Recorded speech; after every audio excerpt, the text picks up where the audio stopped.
सभी को नमस्कार। आज हम 23 अप्रैल के बाल महोत्सव की रिहर्सल के लिए आए हैं। मैं बहुत उत्साहित हूँ, बेहद घबराई हुई हूँ। देखते हैं हमारा दिन कैसा रहेगा। मास्क पहन लें, स्वास्थ्य जरूरी है।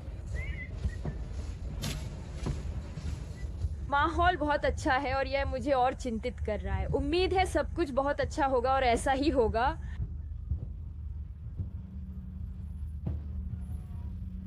मैं ना आऊं तो चलेगा। आइए जगह देखते हैं। देखिए, यह भी हमारा मंच है। यहाँ स्टॉल भी है। टीआरटी के हर चैनल का अलग स्टैंड है, इसकी सीरीज के भी हैं और माहौल बहुत अच्छा है। बहुत बढ़िया। देखिए हमारा मंच, यहाँ भी मुख्य मंच है। देखते हैं हमारा दिन कैसा